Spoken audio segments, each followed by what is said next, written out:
하나님 말씀 보겠습니다. 신약성경 에베소서 4장에 기록된 말씀.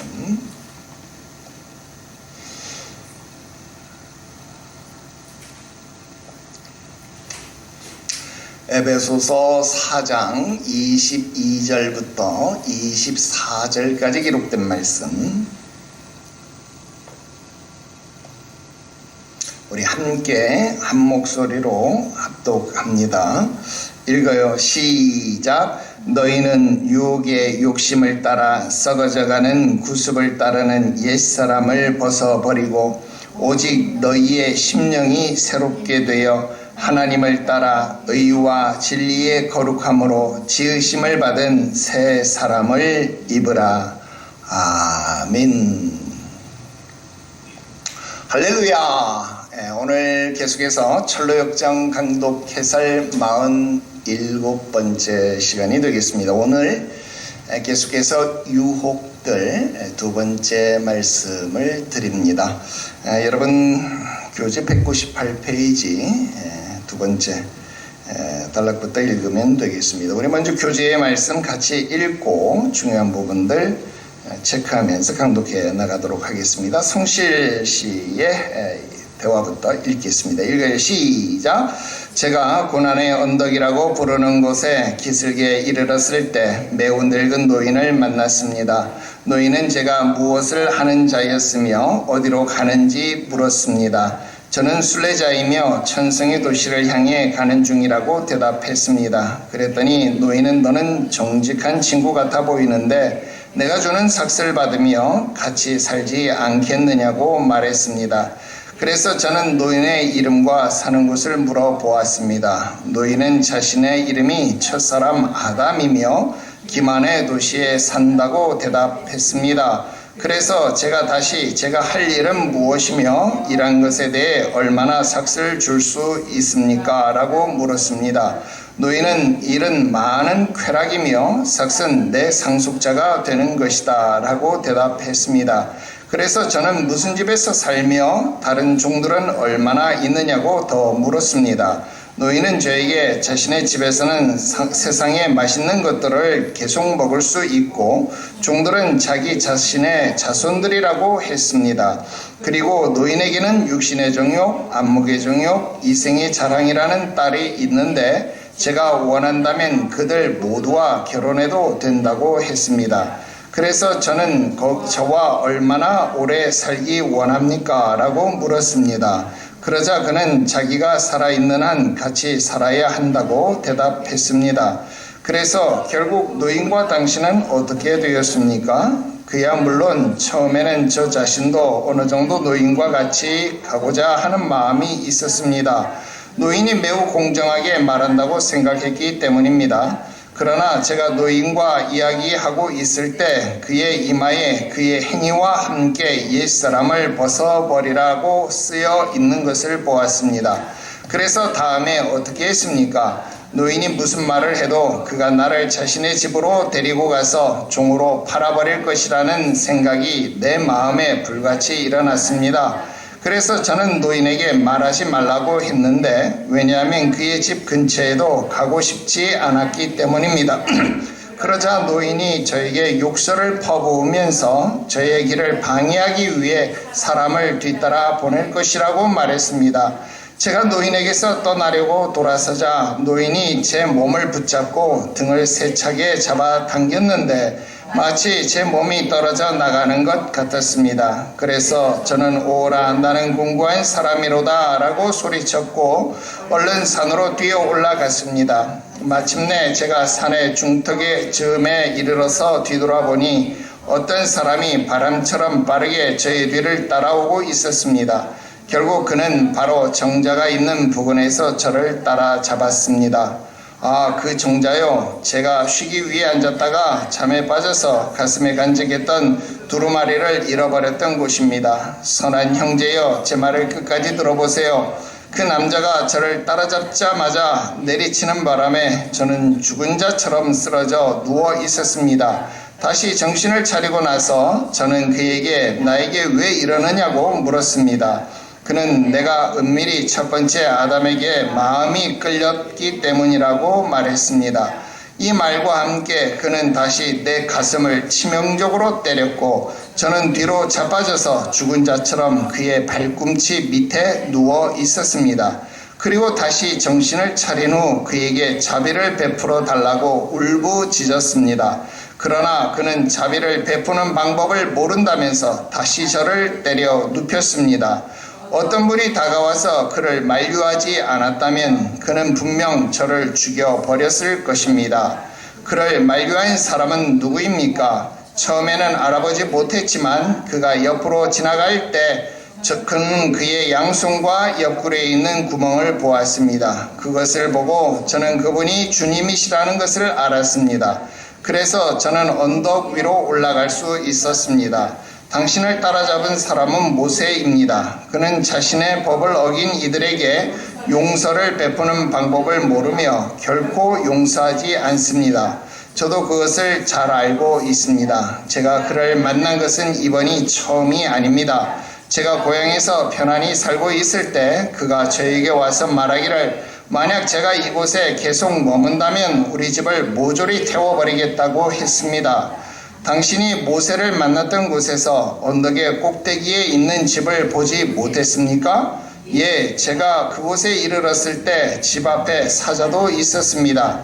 그러나 정오였기 때문에 저는 사자들이 자고 있다고 생각했습니다. 그리고 해가 지기까지는 시간이 많이 있었기 때문에 문지기를 지나쳐 언덕 아래로 내려갔습니다. 문지기가 저에게 당신이 지나쳐 가는 것을 보았다고 했습니다.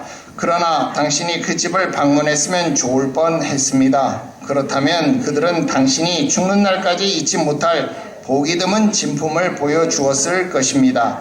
그런데 겸손의 골짜기에서 아무도 만나지 못했습니까? 예, 오늘은 여기까지입니다.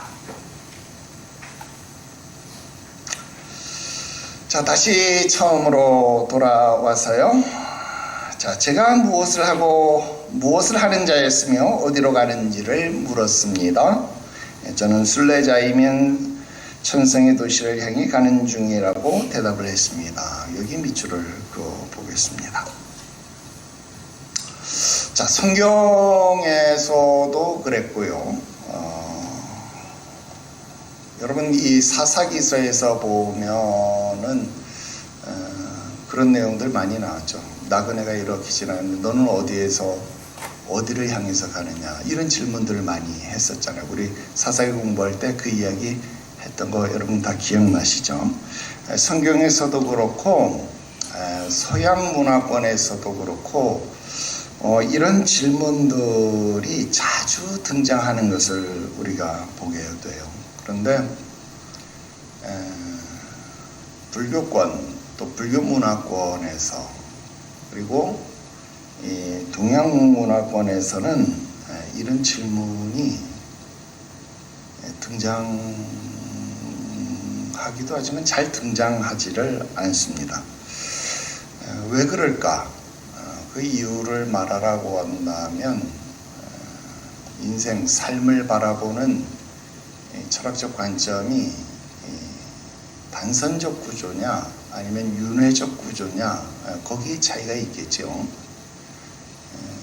성경이나 서양 문화권은 시작과 끝이 분명하죠. 그래서 어디에서 와서 어디로 가는지 시작과 끝을 알파와 오메가가 분명한 것이 있다라고 하는 것입니다. 그런데 이 동양 문화권 또 불교 문화권에서 보면 불교 문화권만 아니고 힌두교 사상도 그렇고 여러분 이 동양 문화권에서 보면 이 윤회 사상 끊임없이 이 운명의 수레바퀴가 돌고 도는 것이죠.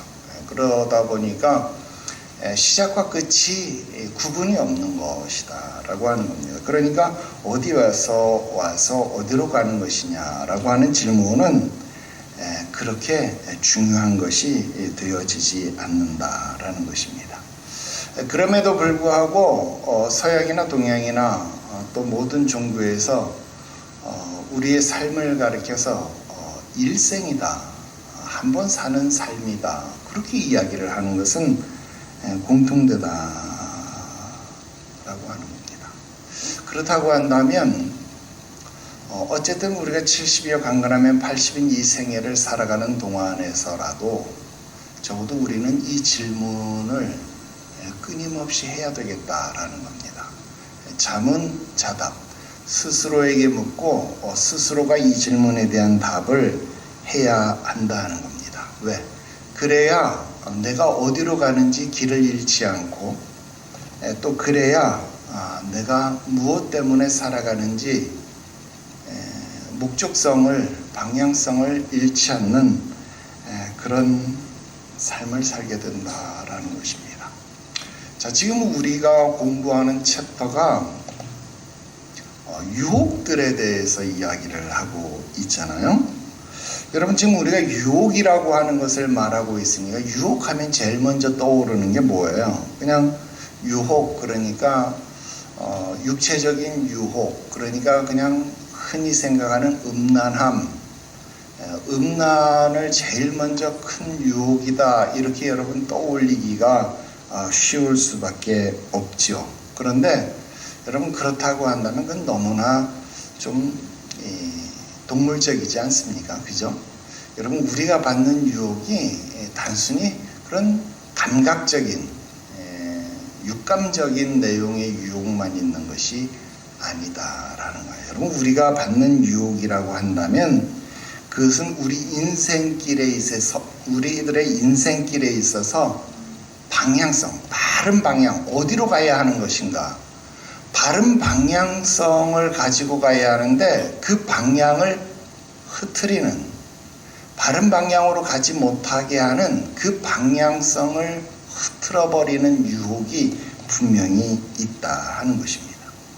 또 내가 무엇 때문에 살아가야 하는지 목적성을 가지고 살아야 하는데 그 목적성을 흐트러버리는, 그 목적성을 헷갈리게 하는 그런 유혹들이 있다라고 하는 겁니다. 그러니까 여러분, 우리 인생에 있어서 정말로 중요한 유혹은 그런 육감적인 유혹보다도 어쩌면 우리 인생이 성공이냐 실패냐를 따지게 한다라고 한다면 바로 이 방향성과 목적성을 정해주는, 그것을 흐트리게 하는 이 유혹이야말로 더 중요한 유혹이 아니겠는가, 더 이것을 반드시 우리가 이기고 정복해야 되는 것이 아니겠는가, 그런 생각을 해보게 됩니다.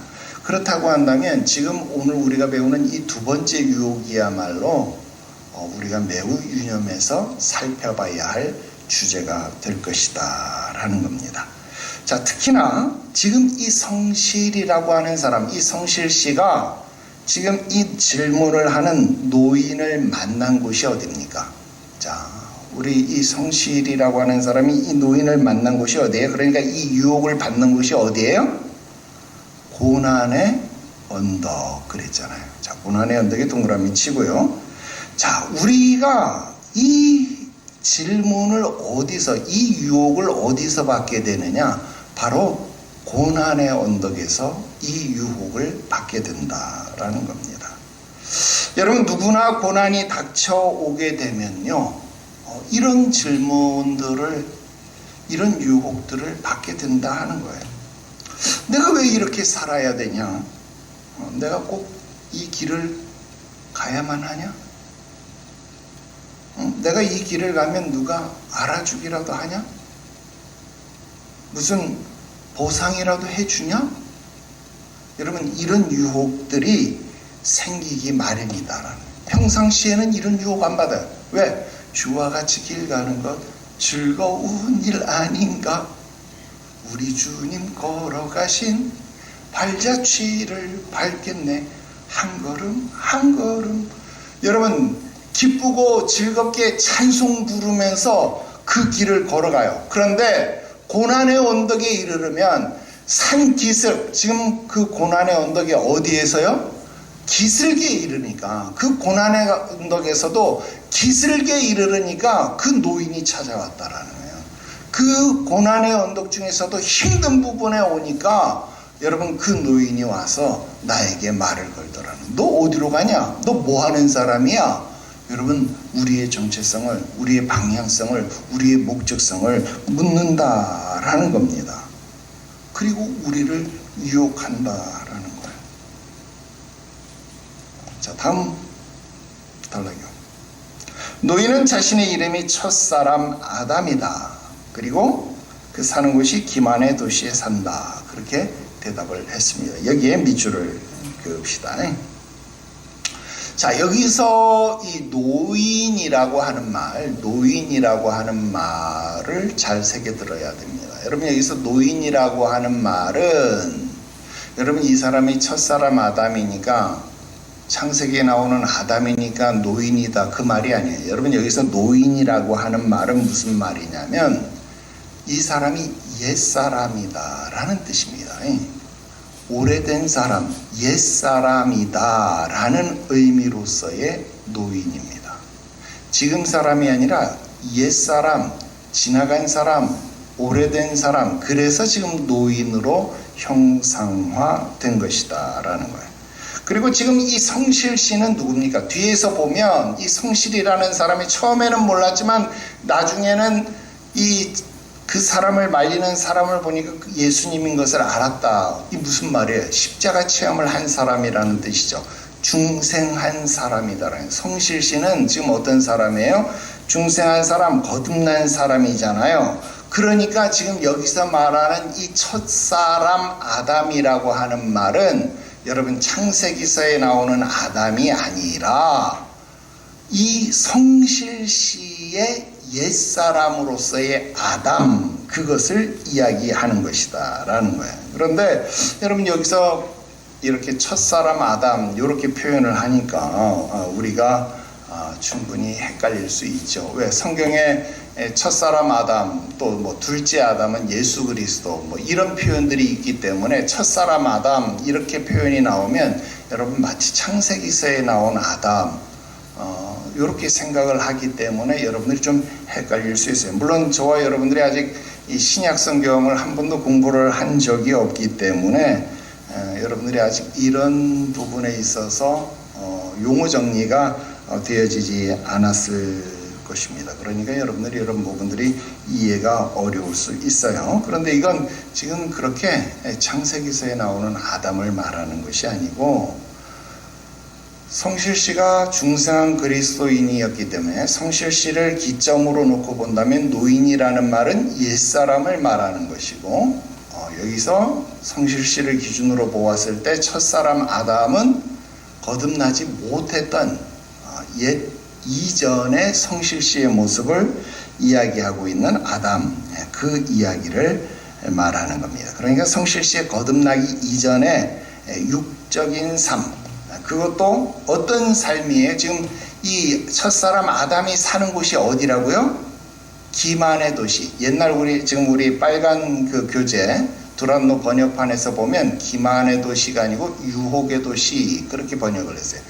유혹의 도시, 기만의 도시 뭐 같은 말이죠. 유혹의 도시에 산다 그래요. 그러니까 지금 이 성실씨가 거듭나기 전에는 어떤 삶을 산 거예요? 끊임없이 유혹 속에서, 기만 속에서 끊임없이 자기 실패한 삶의 모습 속에서 살아가고 있었다라는 거예요. 바로 그 모습을 지금 이야기하고 있다는 거예요. 실패한 자신의 옛 모습을 말하는 거예요. 그러니까 그 실패한 옛 모습이 일어나서 지금 나에게 말을 걸고 지금 나에게 유혹하고 있다, 그 말입니다. 자, 그 다음 부분 보겠습니다. 자, 노인이 뭐라고 유혹을 하고 있을까요? 자, 내가 무슨 일을 해야 됩니까? 그랬더니 일은 많은 쾌락이고 내가 너에게 줄 삭은 내 상속자가 되는 것이다. 예, 그 부분에 밑줄을 그을게요.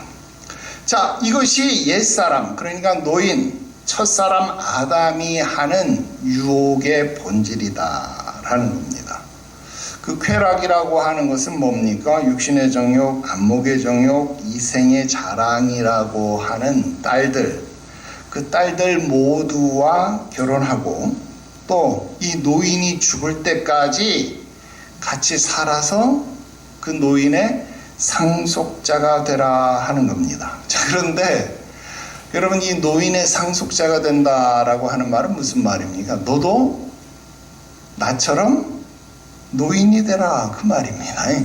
너도 나처럼 노인이 되라. 너도 나처럼 옛사람이 되라. 여러분, 성경 우리 겉사람은 후패해지지만 속사람은 날로 새로워진다 하는 것이죠. 그런데 지금 이 옛사람, 첫사람 아담은 지금 이 성실 씨에게 너도 나처럼 노인이 되라 그것을 이야기하는, 너도 살아서 나처럼 내가 죽을 때 나처럼 상속자가 되어라. 나의 유산을 물려받은 기만의 도시를 살아가고 있는 삶의 실패자가 되어라 그 말입니다.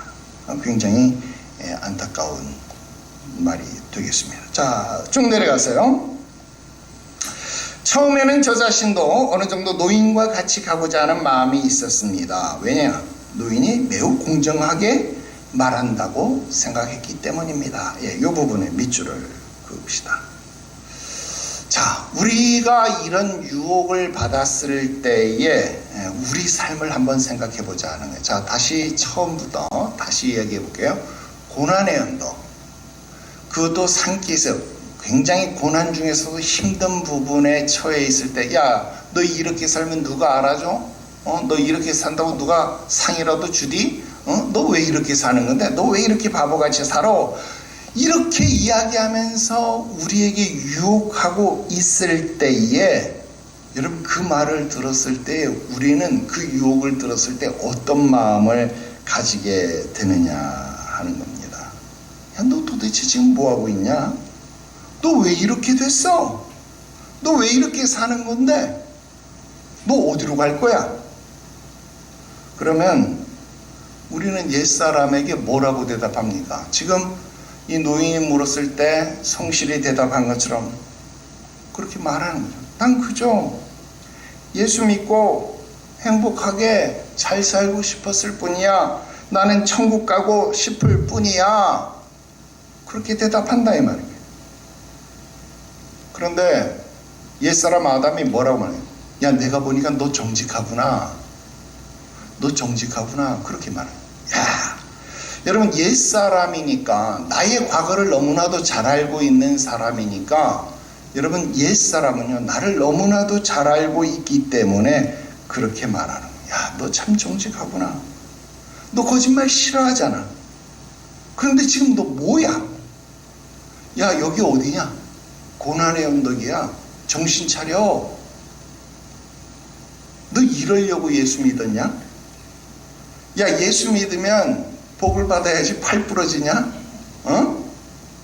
야, 예수 믿으면 집도 사고 예수 믿으면 사업 형통해야지. 안 그래? 그런데 이게 뭐야? 야, 그동안 네가 했던 11조, 네가 했던 헌금들만 다 모았어도 지금 네 빚 중에 어려운 거 하나 정도는 야, 다 막았겠다. 안 그래? 야, 너 예전에 좋았잖아. 응? 친구들이랑 너 기분파 아니었냐? 너 화통한 사람 아니었냐? 너 그런 소리 듣고 살았잖아. 근데 이게 뭐야? 야, 지금도 안 늦었어. 빨리 돌아와. 야, 친구들 다 저기 있다. 너 오기만 기다리고 있어. 야, 너만 오면 으쌰 우리 의기투합해서 다시 시작하면 돼. 너 그러면 내 상속자가 될 수 있어. 여러분, 이게 지금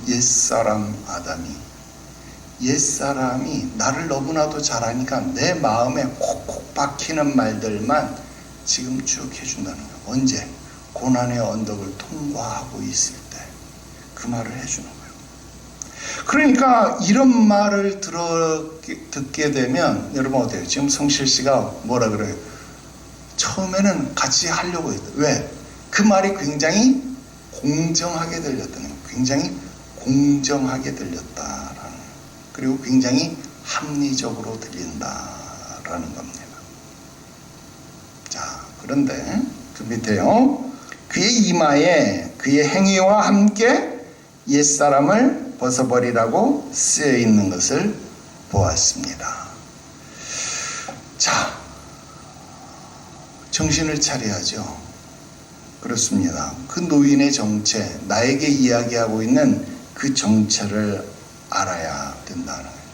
사실 이것이 사탄의 목소리라고 하는 것, 이게 옛사람의 목소리라고 하는 것은요, 우리가 그냥 그 순간부터 알아요. 이 목소리가 들려왔을 때부터 이건 하나님의 음성이 아니라 사탄의 음성이라는 것은 우리가 그것을 듣는 순간부터 안다 이 말이에요. 그런데 우리가 어떻게 해요? 그걸 애써 부인하는 거예요. 애써 들으려고 안 하는 거예요. 여러분, 교회에서 이 사람 저 사람 말 들을 때도 이게 성령의 의를 이루지 못한다는 것, 이건 사람의 말이라고 하는 것, 그냥 들을 때부터 바로 우리는 알아들을 수 있어요. 왜? 이 안에 성령님이 계시기 때문에 바로 알아들을 수 있어요. 그런데 우리가 어때요? 사람과의 관계가 중요하다라고 생각하기 때문에 그걸 애써서 무시하는 거잖아요. 그걸 애써서 보지 않는 거예요. 그런데 성실 씨가 지금 그 노인하고 이야기하고 있을 때 그의 이마에서 이 글귀를 보았다 그랬잖아요. 지금 이 노인은 자신의 옛사람이잖아요. 즉 자신과 솔직하게 마주하기만 하더라도 그 사람하고 딱 마주하기만 해도 이마에 그 글귀가 써 있으니까 이 글귀는 감출 수 있어요, 없어요? 감출 수 없다라는. 여러분, 거듭난 사람은요, 그냥 딱 그 목소리를 듣는 순간, 딱 그 말을 듣는 순간, 아, 이건 사단의 목소리구나, 사단의 말이구나, 이것은 나를 넘어지게 하는 말이구나, 단박에 그것을 알아들을 수 있다는 거예요. 단박에 알 수 있다라는 거예요. 그러므로 아무리 그게 공정하게 보이고 그게 아무리 합리적으로 보인다고 할지라도 저런 유혹, 그러니까 육신의 정욕, 안목의 정욕, 이생의 자랑, 여러분 그런 것들이 아무리 좋게 보이고 아무리 끈질기게 유혹해도 여러분 그 정체를 알기 때문에 반드시 떨쳐내야 된다라는 그것을 우리는 알고 있다는 겁니다. 자, 그래서 여러분 이 송실 씨가 어떻게 했어요? 그 사람하고 같이 살려고 했지만 그것을 거부합니다. 자, 거부하니까 그 밑에 봅시다. 그러자 노인이 어떻게 합니까? 저에게 욕설을 퍼부으면서 저의 길을 방해하기 위해 사람을 뒤따라 보낼 것이라고 말했습니다. 여기 밑줄 그읍시다.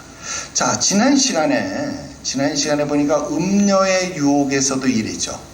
자, 음녀도 자신의 정체가 발각되니까 제일 먼저 한 게 뭐였어요? 욕설이었죠.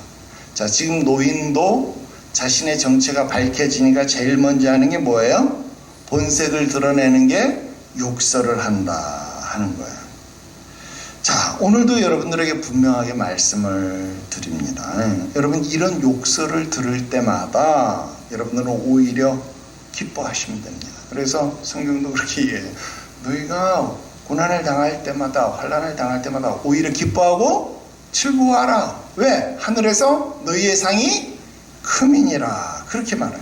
아, 오늘도 내가 승리했구나. 야, 내가 멋있게 유혹을 이겨냈구나. 아싸! 여러분, 그렇게 하고 이겨내라 그 말입니다. 쾌재를 부르라 그 말입니다.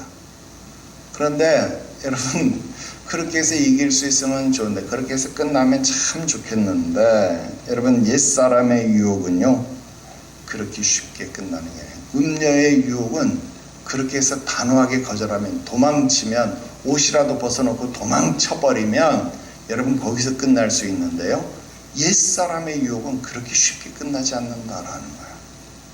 자, 옛사람의 유혹은 어떻게 끝나지 않았어요? 노인이 등을 세차게 잡아당겼다, 그런 표현을 하죠.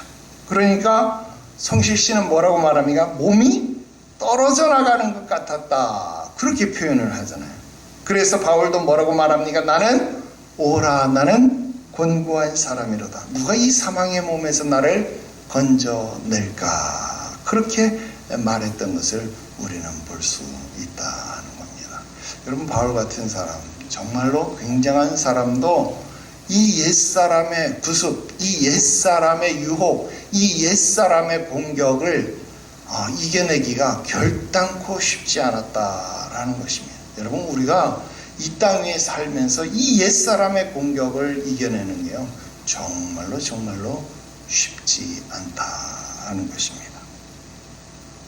자, 그 다음 내려가서요, 쭉 내려가서요, 그 남자가 저를, 여기 쭉 굉장히 길어요. 그 남자가 저를 따라 잡자마자 내리치는 바람에 저는 죽은 자처럼 쓰러져 누워 있었습니다. 다시 정신을 차리고 나서 저는 그에게 나에게 왜 이러느냐고 물었습니다. 그는 내게 은밀하게 첫 번째 아담에게 마음이 끌렸기 때문이라고 했습니다. 이 말과 함께 그는 다시 내 가슴을 치명적으로 때렸고 저는 뒤로 자빠져서 죽은 자처럼 그의 발꿈치 밑에 누워 있었습니다. 그리고 다시 정신을 차린 후 그에게 자비를 베풀어 달라고 울부짖었습니다. 그러나 그는 자비를 베푸는 방법을 모른다면서 다시 저를 때려 눕혔습니다. 여기까지 굉장히 긴 부분 우리 쭉 밑줄을 그읍시다. 자, 이 부분. 자, 여기서 이 성실씨를 따라왔던 사람, 성실씨를 따라왔던 이 사람이 누군가? 이 성실씨를 따라왔던 사람, 뒤에도 나오고 있습니다만은 성실씨를 따라왔던 이 사람은 모세를 말하고 있습니다. 그리고 이 내용은 이 모세의 율법을 상징하고 있습니다. 그래서 여러분, 구약의 율법은요, 우리가 옛사람에게 유혹되어 따라가지는 않았지만 이 따라가고 싶은 마음이 들었고 또 이로 인해서 우리 영혼이 더럽혀졌다라는 사실을 알고 있습니다. 그래서 여러분 어때요? 광야에서 우리가 애국 땅에서 먹었던 수박, 부추 뭐 이런 거 얼마나 좋아요. 여러분, 그것을 생각했던 것만으로도 이미 그들 마음속에 불평이, 원망이 자리 잡고 있었음을 우리는 알 수 있다라고 하는 것입니다. 그래서 이렇게 그 노인을 따라가고 싶었던 것, 첫사람 아담에게 은밀하게 마음이 공정하게 들렸던 것만 가지고도 내 영혼이 더럽혀졌다라는 사실을 이 구약의 율법은 이미 알아차리고 있다라는 겁니다. 그래서 그것으로 우리를 정죄하고 있고, 이 율법은 성실씨를 그냥 놔두는 것이 아니라 치명적으로 때리고 또 때리고 또 때린다라는 것입니다. 왜 이렇게 때릴까요? 실신할 정도로 자꾸 때리는 거예요. 살려달라고 몸부림치고 아우성칠 정도로 계속 때리는 거예요. 여러분, 이렇게 때리니까 지금 이 성실씨가 살려달라고 자비를 베풀어 달라고 여러분 이러잖아요. 굉장히 불쌍해 보이잖아요. 여러분, 이게 무슨 말입니까? 이렇게 되니까 여러분, 이 마음에 죄책으로 말미암아 굉장히 깊은 슬픔에 잠기게 되는 것이죠. 그리고 자포자기의 마음을 갖게 만드는 겁니다. 그리고 더군다나 지금 이 율법은 뭐라고 말합니까? 나는 자비를 베푸는 방법을 아예 모른다. 그러면서 계속 또 때리고 또 때리고 또 때린다라는 거예요. 그러니까 거기 자비를 구하여도 자비가 있을 수 없다라는 거예요. 여러분, 여기서 우리가 주의해야 할 사항이 있습니다. 지금 이 성실씨도 말하고 있지만 여러분, 우리가 이 율법을 만난 것은 지금이 처음이 아니라는 겁니다. 지금이 처음이 아닙니다. 지금 처음 이렇게 얻어 터진 것 같으면 왜 이러냐고 뭐 이럴 수 있겠는데 지금이 처음이 아니에요. 왜냐하면 멸망의 도시를 빠져나오기 전에 이미 율법의 정죄를 받았었다라는 거예요. 그래서 뭐 지금 성실씨도 뭐라 그래요? 너 지금 계속 여기 머무르면 너네 집 홀라당 다 태워버릴 것이다, 이런 말을 했고, 여러분, 크리스천도 멸망의 도시에서 여러분 어때요?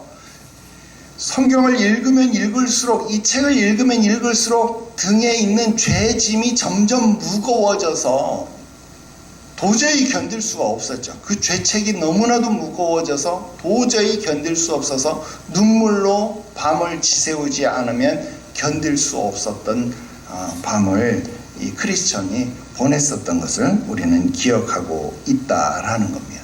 뿐만 아니라 여러분, 이 크리스천 같은 경우는 어때요?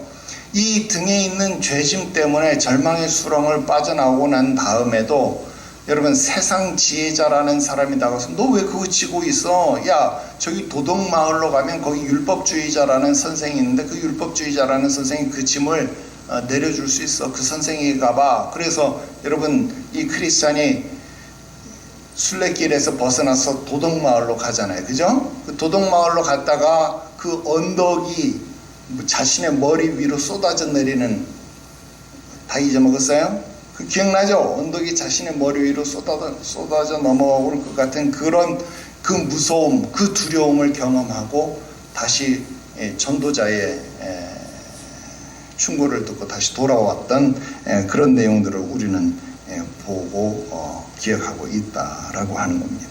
여러분, 이게 다 무슨 이야기입니까? 결국 여러분, 율법과의 만남은요, 우리들의 죄를 기억나게 하고 우리들의 죄를 깨닫게 하고, 여러분, 이것을 통해서 우리가 이 앞에서는 겸손해지고 율법 앞에서 겸손하게 되고 하나님의 은혜를 더더욱 의존하게 하고 회개하게 하고, 여러분, 하나님 앞에 율법적으로는 죄인일 수밖에 없는 우리 자신을 발견하게 만든다라고 하는 겁니다. 그래서 지금 존 버년이 이 장면에서 이 성실이 율법에게 얻어 터져서 정말 죽을 뻔하다가 만류하는 사람 누구? 예수님으로 말미암아 구속의 은혜를 경험하는 그런 내용으로 지금 이 부분을 묘사하고 있다 하는 것입니다.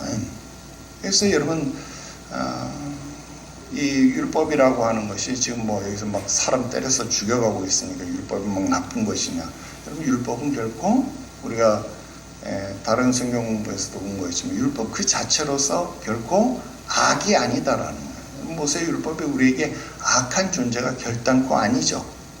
율법은 우리를 예수 그리스도께로 인도하는 몽학선생이 되어서 우리를 오히려 그리스도 예수께로 인도하는 역할을 한다는 거예요. 왜? 이 율법이 있기 때문에 우리가 죄인인 것을 발견하게 되고, 이 율법이 있기 때문에 나에게 구속자가 필요하다라는 것을 깨닫게 된다는. 지금도 뭐라고 말해요? 말려주는 사람이 없었다면, 나를 만류하지 않았다면 나는 어떻게 됐을 거예요? 분명히 맞아 죽을 것이다 라는. 근데 말려주는 사람 때문에 내가 살았을 것이다 라는 것입니다. 자, 이제 다 왔습니다. 마지막 부분에 가서요. 자, 그러나 당신이 그 집을 방문했으면 좋을 뻔했습니다. 그렇다면 그들은 당신이 죽는 날까지 잊지 못할 보기 드문 진품을 보여주었을 것입니다. 자, 지금 이 부분요, 이 부분은 반드시 강독 해설이 필요한 부분인 것 같아요. 그래서 제가 밑줄을 그었습니다.